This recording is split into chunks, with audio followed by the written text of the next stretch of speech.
제가 겸손해요. 여러분, 겸손하면 손해를 볼까요? 아니면 삶이 더 깊어질까요?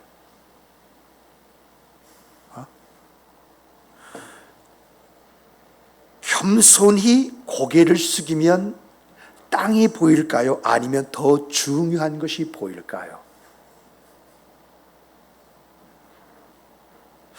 그런데 여러분, 겸손하면 이런 말을 들을 때에 여러분 안에 먼저 오는 느낌이 어떤 느낌인가요? 나서지 말아라. 너 들으려지 말고 조용히 있어라. 뒷자리로 물러나서 가만히 있어라 입니까? 이렇게 누구에겐가는 고개를 숙이는 일, 누구에게는 자기 자신을 작게 여기는 일, 이것이 겸손입니까? 겸손에 대해서 사전적 의미를 찾아보니까 겸손은 자기 자신을 내세우기보다는 다른 사람을 높이며 예의 바르고 공손한 태도로 대하는 것을 겸손이라고 한다라고 이렇게 되어져 있어요.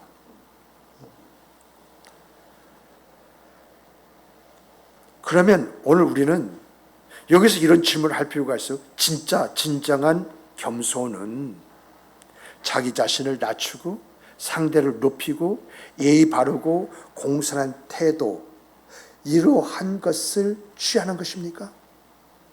그런데 왜 이러한 말을 들으면서도 우리 마음 안에는요, 뭔지 손해보는 태도를 취하라는 것으로 느껴지는 이유는 뭡니까?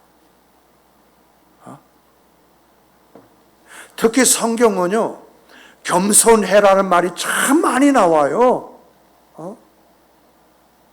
정말 이러한 말을 듣고 사람들이 어떻게 반응하느냐? 야, 좋은 말이지만 너무 이상적이다. 현실과는 동떨어진 그런 말이다.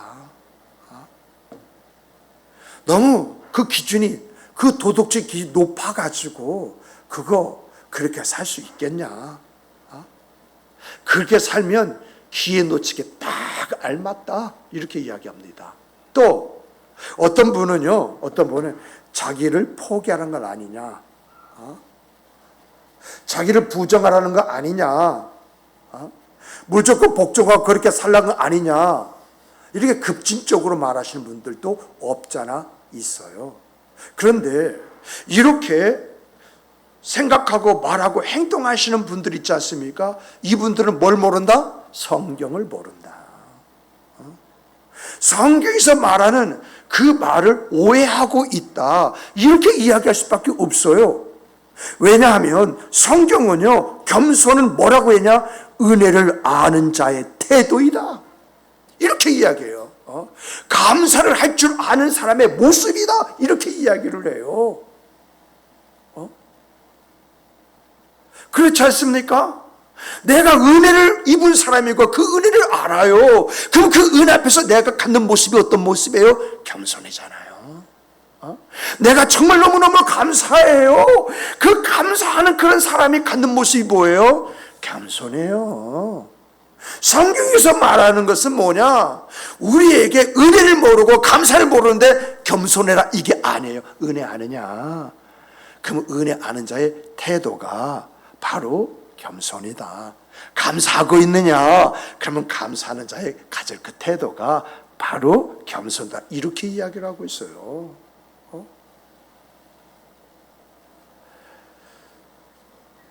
그러므로 성경이 말하는 이 겸손이라고 하는 것은요, 은혜를 알고 감사할 때 갖는 태도, 은혜 앞에서 자기 자신을 낮추고 감사함으로 말하고 행동하는 것이 뭐냐? 겸손이다, 이렇게 이야기하고 있어요.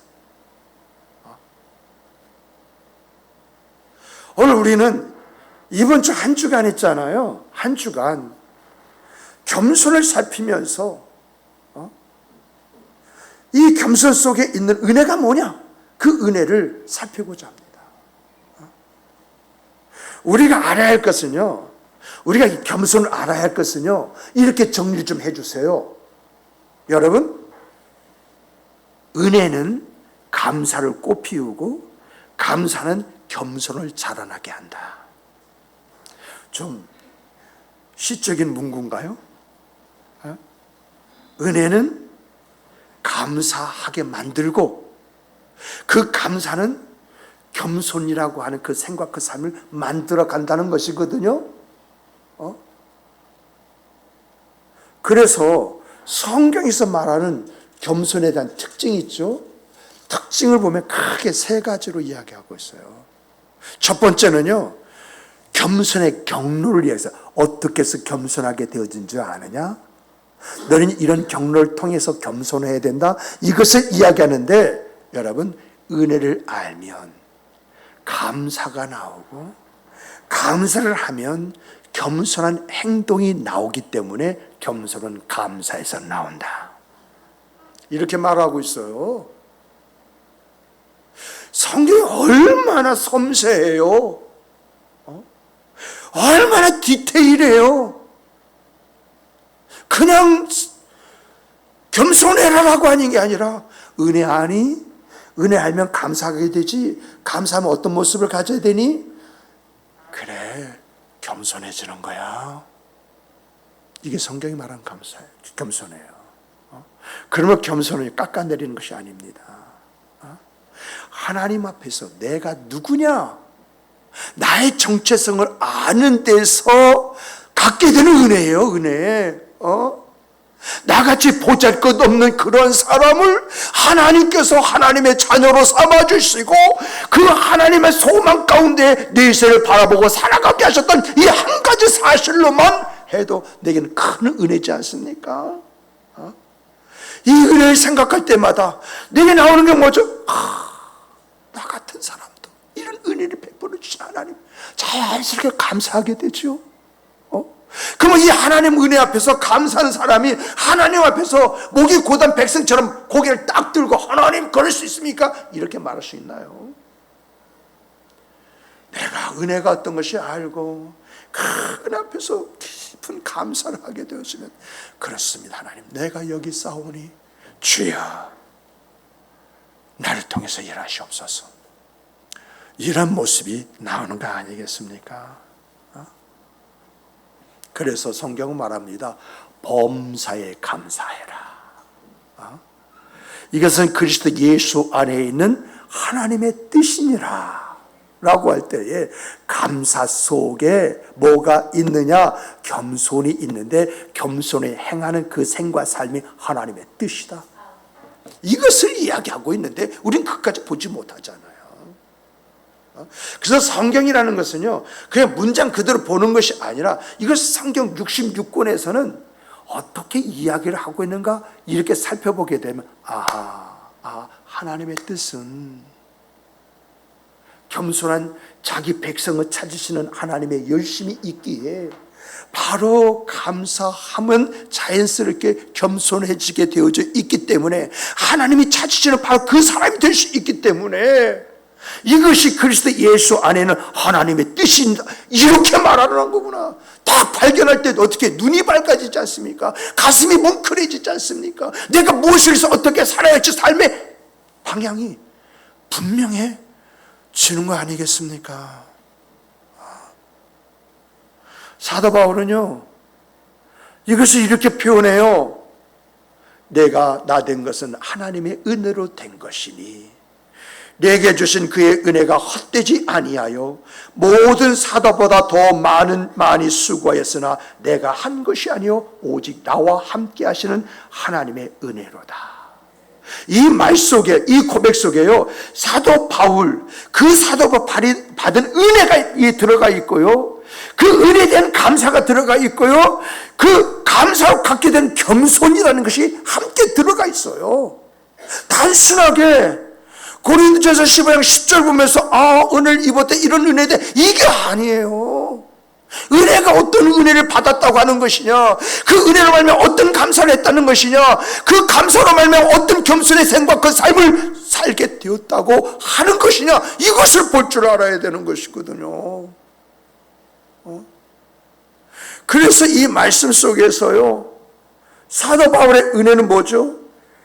내가 사도 될 자격이 있어서 사도 된 것이 아니라 내가 사도가 된 것은 바로 하나님의 전적인 은혜이다. 나를 알지 않느냐? 나는 예수 믿는 자를 핍박하고 예수 믿는 자를 죽음 가운데 던졌던 그런 사람이다. 그런 사람에게 하나님이 뭘 베풀었어요? 자비를 베풀어 주셔서 사도의 직분까지 주시는 그 은혜를 베풀어 주셨다는 것입니다.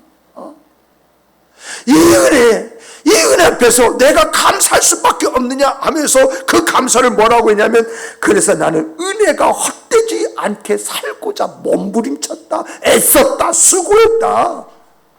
그래서 내게 주신 그의 은혜가 헛되지 않게 하려고 애썼다는 것이죠. 이렇게 은혜되게 만든 사람은요, 입술로 감사하는 것이 아니라 삶 전체로 감사한다고 하는 것을 사도 바울이 보여주는 거예요. 사도 바울은 감사합니다, 하나님, 이것으로 그친 것이 아니라 하나님의 은혜에 합당한 그런 생과 삶을 감사함으로 살아가겠습니다. 이게 사도 바울의 고백이에요. 그리고 이 은혜가 헛되지 않게 되기 위해서 누구보다도 많이 수고했다고 이렇게 말합니다. 정말 은혜에 화답하기 위해서 삶의 헌신을 다했고, 감사로 모든 교회, 자기가 개척했던 모든 교회 성도들에게 감사는 어떻게 하는 것이냐라고 할 때 그 본을 끼쳤다라고 이야기합니다. 그래서 사도 바울의 감사는 어떤 감사이냐? 살아있는 감사이다. 모든 믿는 자들이 내가 어떻게 감사해야 할까라고 할 때 사도 바울의 감사를 보면서, 그래, 나도 이렇게 감사해야지, 그 도전을 주는 감사이다, 이렇게 이야기를 해요. 그러면 겸손은 뭐냐? 이런 감사 속에서 그가 저도 겸손은 뭐냐? 내가 누구보다도 더 많이 수고했다, 그러나 내가 한 것이 아니라 하나님이 하신 것이다. 이게 바로 사도 바울의 겸손이었어요. 자기가 한 일 부정했습니까? 자기 한 일 부정하지 않았습니다. 자기 한 일을 그대로 이야기하면서도 중요한 것은 이 일의 궁극적인 출처가 어디냐라고 할 때 하나님이시다. 하나님이 아니면 내가 이런 일을 할 수 있느냐? 할 수가 없다. 그래서 나는 이러한 일들로 해서 내 모든 것을 다 배설물처럼 여기고 십자가만 아는 일에 온전히 모든 것을 다 하겠노라고 이렇게 선언하지 않습니까? 정말 사도 바울은요, 자기를 낮추는 겸손이 아니라 내가 누구냐? 나는 이런 은혜를 입은 자이다. 그 은혜를 자각하고요. 그리고 더 나가서 무엇으로 인하 여기 서 있느냐라고 할 때에 은혜 안에서 서 있다는 것입니다. 그러므로 내가 어떠한 모습 속에서 어떤 태도를 가지고 살아야 되느냐, 이것을 알고 있는 사람이다. 이렇게 성경은 우리에게 보여주고 있어요. 이렇게 성경이 가르치는 겸손은요, 자기를 깎아내리는 것이 아니라 하나님을 깊이 아는 데에서 나오는 감사의 태도예요.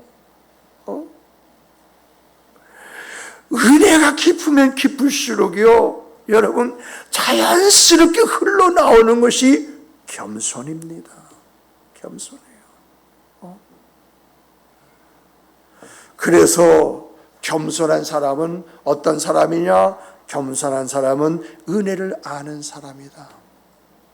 감사할 줄 아는 사람이다. 이렇게 이야기하는 거예요. 그러므로 사랑하는 성도 여러분, 정말 여러분과 저는 이렇게 하나의 그 단어가 성경은 뭘 이야기하고 있는지 이런 내용을 깊이 알고 개념을 정리하면서 뭔가 말을 하고 행동하고 살아도 말씀 안에서 살아가는 여러분과 제가 되기를 주님의 이름으로 축복합니다. 축복합니다. 그렇게 살아야 되잖아요. 그래야만이 주님께서 잘했다, 충성된 종이라고 말을 하는 것이지, 내 생각대로 내 마음대로 살고 그렇게 행동했다 주님 앞에 서면 글쎄요, 그때면 자기가 어떻게 사는지 알기 때문에 괜히 주님 얼굴 보기 민망해서 눈 깔고 있지 않겠습니까? 이렇게 진정한 감사, 이 진정한 겸손은요, 자기를 모르면 나오질 않습니다.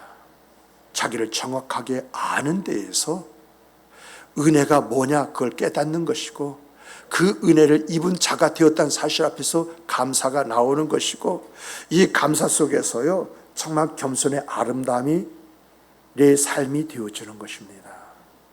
정말 이렇게 깨닫는 데서, 아는 데에서 나오는 나의 모습, 이 모습이 우리 하나님이 기뻐하시는 내 모습이 되기를 주님의 이름으로 축복합니다. 축복합니다. 두 번째 보면은요, 겸손은 말보다는 삶으로 나타나야 진정성이 있다라고 이렇게 이야기를 합니다. 여러분, 우리가 마음속에 두고 살아야 할 겸손이 있다면 그 겸손이 어떤 겸손일까요? 아까 기도에서 말한 것처럼 예수님의 겸손이잖아요. 그는 하나님의 보좌, 하나님의 동등됨을 버리시고 이 세상에 오시되 사람의 모양으로 오셨는데 종의 형체를 가졌다고 그러지 않습니까? 그래서 그분의 생과 삶은 죽는 그 순간까지 섬김의 그 모습이잖아요. 이런 모습을 가지고 살았는데 제자들이 누가 높냐 이런 문제로 서로 싸우니까 주님께서 하시는 그 말씀이, 세족식을 딱 하고 난 다음에 세족식을 한 사람이 누구냐? 너희가 나를 선생이라 주라 부르지 않았느냐? 그는 내가 너희들 발을 씻겼다. 그러므로 너희도 서로 발을 씻겨라 하면서 하시는 말씀이, 내가 행한 것 같이 너희도 그리해라. 그래야 하늘에서 높임을 받는다. 이런 말씀하시잖아요. 이런 말씀에서 보듯이요, 겸손은 말이 아니라 삶이에요. 진정한 이 겸손의 그 사람은요, 가정에서요, 교회에서요, 그리고 사회, 직장이죠. 직장에서요, 조용히 다른 사람들의 마음을 살피고요, 그 사람이 할 수 있는 일 있죠. 그 일을 기꺼이 감당을 합니다. 청주의 어느 교회에서 있었던 일인데, 여러분, 예배 때마다 예배당에 들어와서요, 뒤쪽에 앉으셔서 예배드리는 할머니 한 분이 계셨대요. 몸이 불편해가지고요, 앞자리까지 나오는 것이 힘들기도 했지만은 앞자리에서는 누군가 은혜 받아야 되지 않느냐, 그리고 나는 귀까지 어두운데 그죠 하고 그 뒷자리를 이제 앉았는데, 그런데 기도 시간이 되면은, 이 예배 시간에 그 교회는 좀 기도 시간이 좀 있었던 것 같아요. 기도 시간 있으면 이 할머니가 뭐라고 중얼중얼 하고 이렇게 기도하는데, 그 옆에 있는 사람이 저 할머니는 예배 때마다 계속 저 자리에 앉는데 뭘 위해서 기도할까 궁금해가 기도 소리를 들었대요. 근데 그 기도가 어떤 기도냐? 하나님, 오늘도 여기 있게 해주셔서 감사합니다. 여기 앉게 해주셔서 감사합니다. 여기서 예배 드리게 해주셔서 감사합니다. 이 기도 소리를 들었던 성도가 저 할머니 하면서 이야기를 했는데, 이 할머니 기도, 이 기도 때문에 그 교회, 그 교회 성도들이요 겸손해지고 교회가 따뜻하게 되었다라고 이렇게 이야기합니다. 겸손은요 누구에게 말하고 보여주는 것이 아니요 살아내는 것입니다. 살아내는 것. 그 할머니 성도가 하나님 오늘도 여기 있게 해주셔서 살아내는 것이잖아요. 몸이 불편하고 앞자리까지 나오는 것이 힘들기도 하지만 누군가 은혜 받아야 되고 자기가 은혜 그렇게 됐던 건 귀가 어둡기 때문에 그러나 내가 이 자리에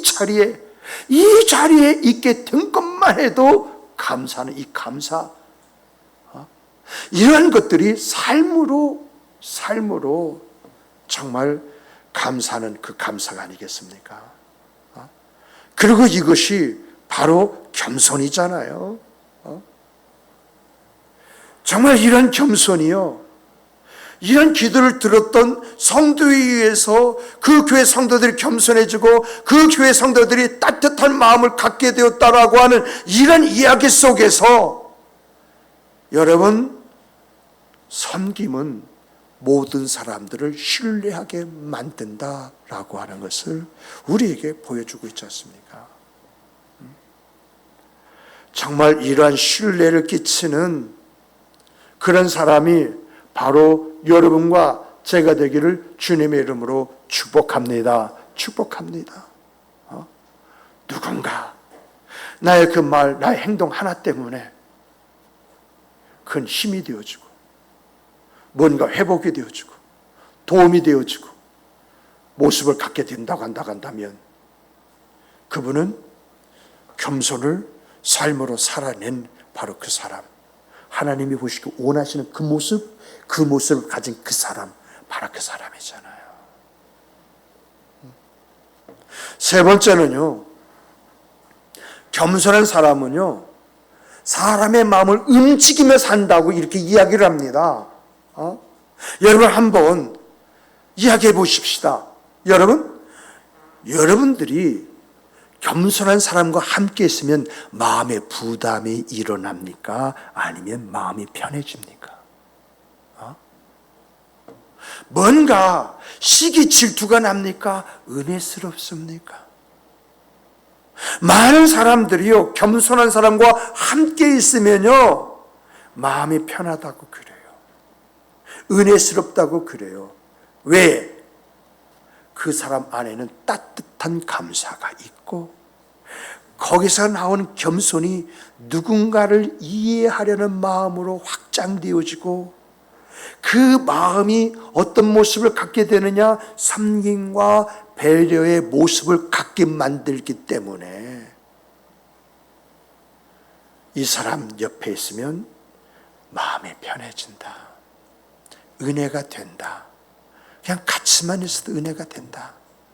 이렇게 말을 해요. 어느 연예인이요 2억을 소아암 환자에게 기부했습니다. 아마 소아암 환자 그리고 2억 하면은 이게 누구인가라고 이렇게 여러분들이 알 수 있겠습니다만은 그 연예인은 나는 이 정도는 해야 돼. 내 이름값 정도 하려면은 이 정도를 해야 되지 않느냐 해서 2억 원을 소아암 환자에게 준 것이 아니라 어린 시절부터 어려운 형편 속에서 남을 돕는 것이 자연스럽게 몸에 배어져 있기 때문에 그래서 자기가 버는 그런 돈에서 2억 원이라고 하는 돈을 소아암 환자에게 기쁜 마음으로 기부할 수 있었고 그거 한 번으로 그친 것이 아니라 계속 소아암 환자에게 이것을 기부하는 그 기부의 행렬을 이어가고 있다는 그런 말을 듣습니다. 그런데 여러분 정말 이 연예인은 자기가 받은 어떤 그런 부분에 대해서 내가 이것을 어떻게 사용을 하면 좋을까라고 할 때에 그 사용처를 발견하게 되었고 처음에는 무명으로 그것을 섬기는 선교 속에 자연히 그걸 알려져서 이름이 나오게 되었습니다마는 중요한 것은요 소아암 환자, 그 부모들, 그 연예인의 도움을 받아서 자기 아이들이 수술해서 치유가 되어질 때에, 그리고 많은 소아암 환자들과 그 부모들은 이 기부가 얼마나 그들의 목마른 그러한 것들을 해결해 주는 생명수와 같은 일이 되겠습니까? 정말 죽어가는 그런 소아암 가진 내 자식을 보는데 돈이 없어서 그 자식을 살릴 수 있는데 죽어가는 모습을 보는 그 부모의 그 마음속에 이 여인의 이욕이라고 하는, 끊임없는 그 도움이라고 하는 그 자체가 그들의 마음을 얼마나 따뜻하게 만들었겠느냐는 것입니다. 그 도움을 받은 사람들이 누구냐 해서 무언가 감사를 표현하고자 하는 이러한 부분이 가득한데 이것을 말해주지 않았다가 나중에 우연치 않게 이게 밝혀진 그 사건이 있었다는 거예요. 정말 이 여인의 아름다운 이 겸손의 행위가 그 환자와 그리고 그 가족들에게 얼마나 큰 고마움, 감사가 되었겠습니까? 여러분, 겸손은요 조용하지만 강한 힘이 있습니다. 그것은요 누구에게는 감동이 되어지고 누구에게는 그 인생을 살리는 복음의 통로가 되어집니다. 그러므로 사랑하는 성도 여러분, 오늘 우리가 이런 말씀을 듣고 은혜스럽다, 아 좋다, 이런 것을 끝나기보다는 이런 말씀 앞에 내가 회복해야 할 모습이 있어야 되지 않겠습니까? 그러므로 사랑하는 성도 여러분, 이번 주 한 주간 오늘부터 이렇게 한번 살아보십시다. 내가요 나를 드러내기보다는요 들어주는 사람이 한번 되어보십시다. 이게 겸손이잖아요. 내가 이런 사람이다, 저런 사람이다, 나의 어떤 대단함, 나의 능력을 드러내고 알리는 것보다는 뭔가 다른 사람이 무슨 말을 했는가, 그 말에 귀를 기울이면서 그가 지금 문제가 무엇인가, 그러면서 그 사람의 무게를 어떻게 덜어줄 것인가 생각하는 이 생각, 이것이 여러분과 제가 가질 모습이 아니겠습니까? 그래서 성경은 말합니다. 각각 자기 일을 돌아볼 뿐더러 또한 각각 다른 사람의 일을 돌아보아 나의 기쁨을 충만하게 하라. 충만하게 하라. 이것이 우리 주님의 마음, 그 간절한 소망인 것을 우리가 이 말씀 속에서 확인할 수가 있는 것이잖아요. 그래서 한번 그렇게 살아보는 것, 내가 내 말을 하는 것이 아니라 상대방의 말을 들어주고 그 말 속에 담긴 이 사람의 문제가 무엇인가를 이제 살펴보면서 내가 해줄 수 있는 것이 무엇인가, 이것을 찾아내는 것. 저는 이것을 생각하면서요 우리 엄주희 집사님 생각이 났어요. 눈물이 핑 돌더라고요. 부모 없는 조카 일을 하고요 정말 끝나자마자 또 달려가지고 그 교통사고로 그 병실에 의식 없이 누워있는 그 조카를 돌아보러 오고 가는 그런 모습, 저러다가 쓰러지진 않을까. 정말 그 마음 때문에 집사람에게 전화해봐라, 문자해봐라, 괜찮다고 하시더냐. 정말 어떤 그러한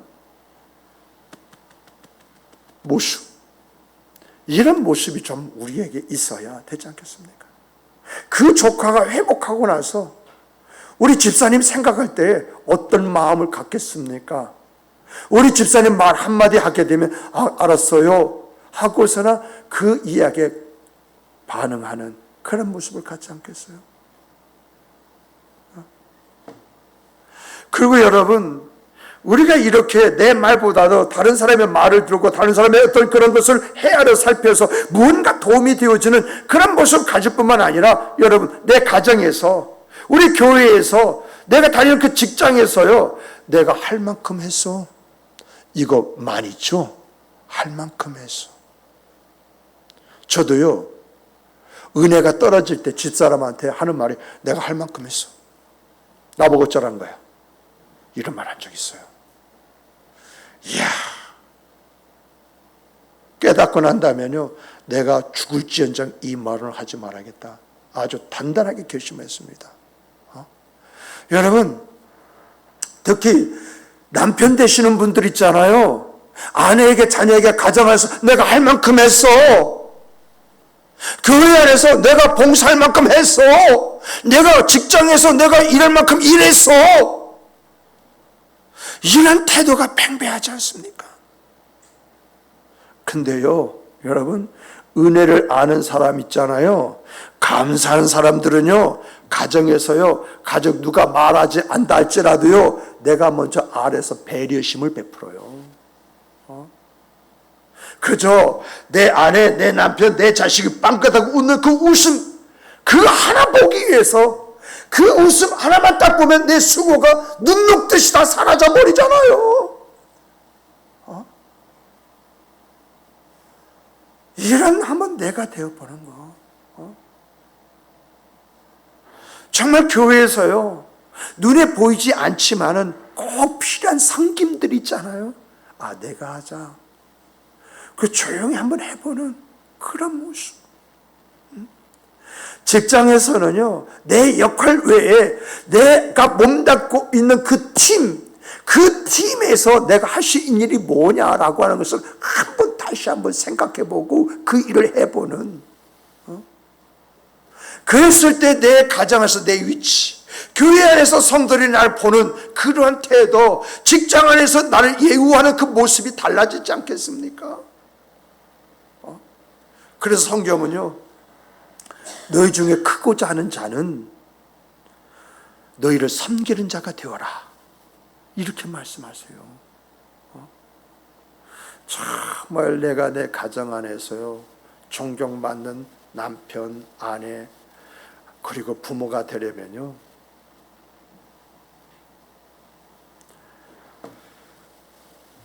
할 만큼 했어가 아니라 필요가 무엇인지 유심히 살펴보는 가운데 조용히 그 일을 감당해 줄 때에 가족이 살아납니다. 가족이 살아나면요, 내 삶도 풍성해집니다. 또 여러분, 한 가지 더 말씀드리면요, 이 시대는 잘못을 인정하기보다는 핑계나 책임 전가하는 문화를 가지고 있습니다. 못 느낍니까?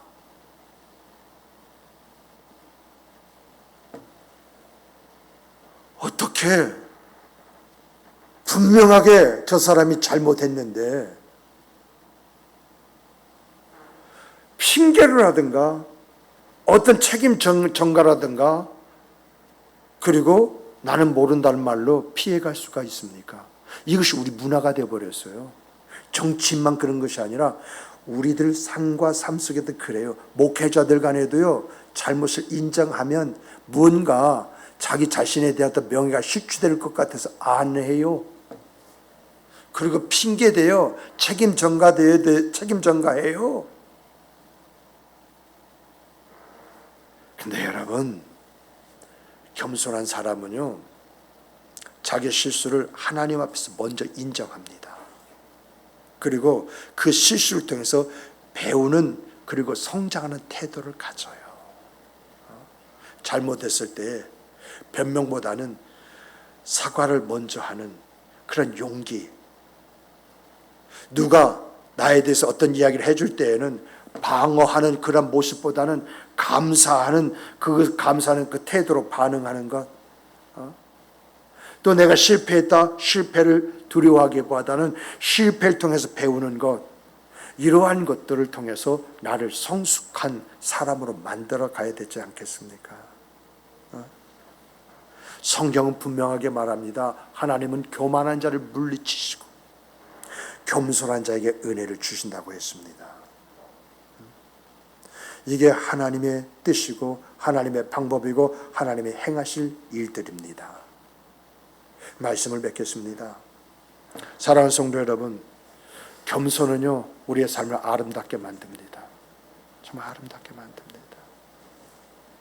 그런데 이 겸손은요 억지로 만들어지는 것이 아니라 하나님이 내게 주신 은혜가 뭐냐, 그 은혜를 헤아려 살피는 데서 나오는 감사가 있고, 그 감사 속에서 내가 어떤 모습을 갖는 것이 하나님이 원하시는 것이냐라고 하는 깨닫는 데서 갖는 것입니다.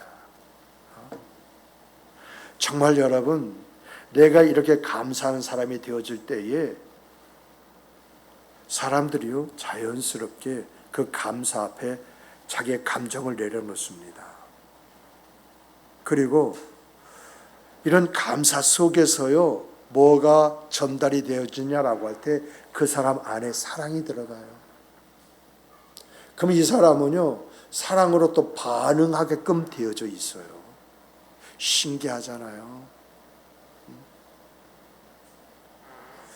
그러므로 오늘 우리가 이 6월 둘째 주, 이 둘째 주를 열어가면서 이런 묵상을 좀 많이 해보십시다.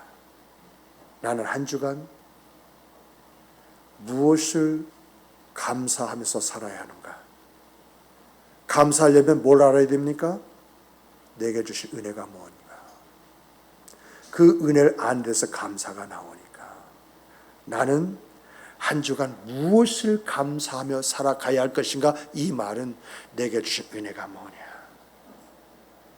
그걸 찾는 것이죠. 그러면서 한번 살아보십시다. 내가 감사하며 산다고 한다면 그 감사가 내 삶을, 내 가정을, 교회를, 그리고 내 직장을 어떻게 바꿀 것인가, 바꿔질 것인가, 이것을 상상하면서 한번 살아보십시다. 제가요 제 집사람에게 감사해라고 하는 표현을요 다양하게 씁니다. 뭔가 식사를 하면은 당신 정말 이 교회 안에서 밥을 차린다는 것이 참 어려운데 이렇게 밥을 차려서 줘서 너무 애썼어, 고마워. 이게 감사잖아요. 집사람이 나에게 식사라는 은혜를 베풀어 줬잖아요. 그 은혜를 내가 받으면서 그 앞에서 감사의 표현을 하는 그 자체가 아내의 마음을 사요. 그리고 더 나아가서 아내가 하는 그 반응이 나에게는 행복이에요. 감사이고. 그러면서 정말 여러분과 제가요, 내가 그러한 모습을 가졌을 때에 내 아내와 내 자식이 어떻게 반응할 것인가. 저는요 몇 차례 이야기했습니다마는 40을 넘긴 그 자식이요, 아빠 그냥 진득하니 아버지 이렇게 말하면 얼마나 좋아요. 작은 녀석도요 한술 뜰 때 아빠 그거 아니라니까 이렇게 해서 막 이렇게, 근데 그 소리에서 뭘 느낍니까? 행복을 느낍니다. 근데 그렇게 만드는 과정이라는 게 있어야 되지 않겠습니까? 그저 감사를 색다르게 다양하게 표현했던 그 표현이 아이들이 자기 그 마음을 오픈하고 다가오게 만드는,